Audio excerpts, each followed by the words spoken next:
our opinion with your host, Michael Beckford. Now stop, listen, and pay attention for 5 minutes with Mike.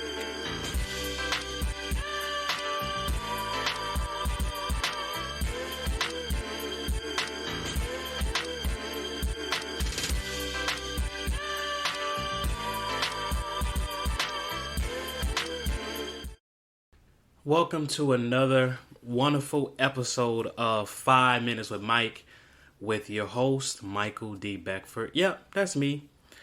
We're going to start off with a fire chain, basically breaking the internet type of moment right now with Coach Prime Time Deion Sanders leaving JSU.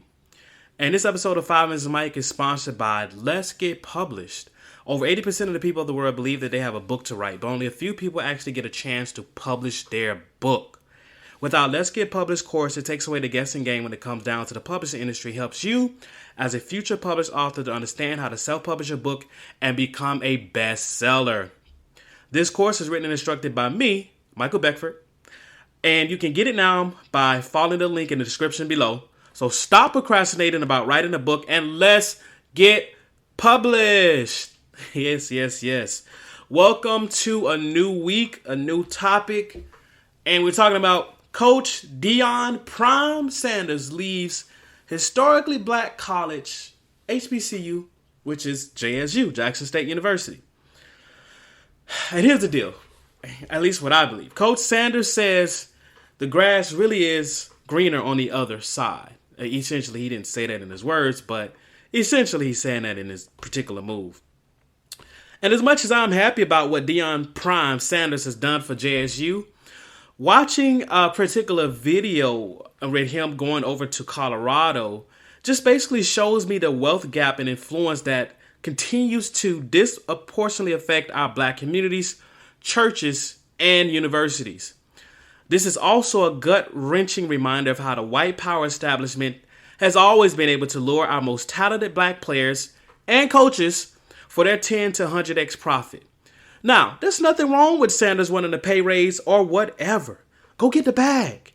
But in the worlds of true equality, if JSU had the facilities and at least somewhere in the ballpark of $5 million, he probably would not have left for another few years. Who knows?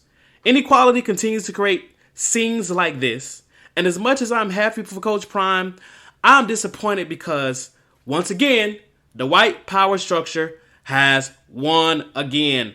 And now that Deion Sanders is not a threat with recruiting good black players to HBCUs, he will be whitewashed just like every other black coach that has coached for a PWI. It's sad. And on to my next segment, I'm going to talk about a little bit more about how white college institutions win again.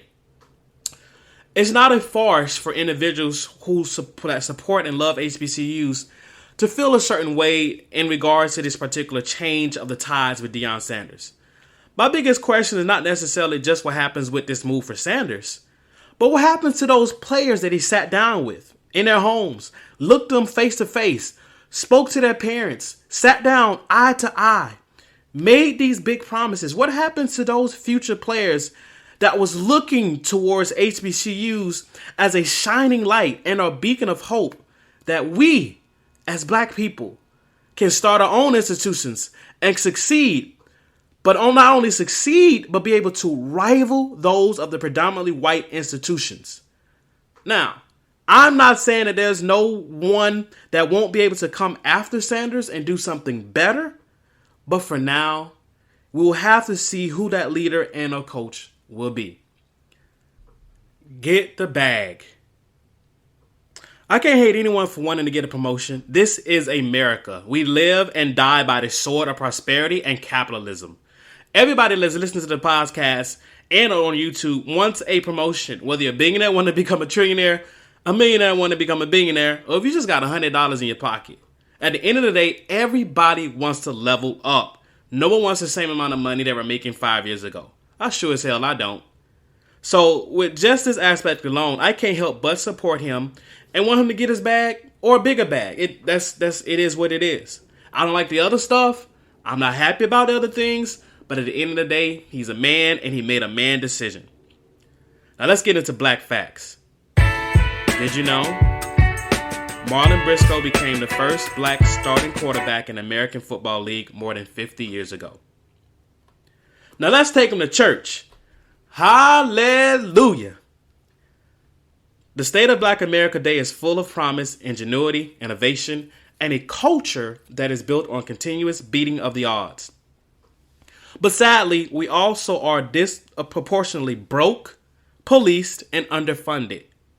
There is no being woke unless you progressively look at the institutions which continue to rob our people of our wealth, our dignity, and most importantly, our future.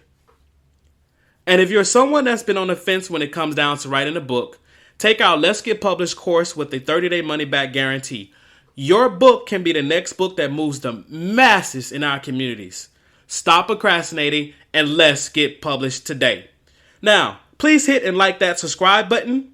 And 5 Minutes with Mike is written, produced, and directed by Michael D. Beckford. All rights reserved. Copyright 2018-2022 by Speak Publishing International and Michael Beckford Media Group LLC production.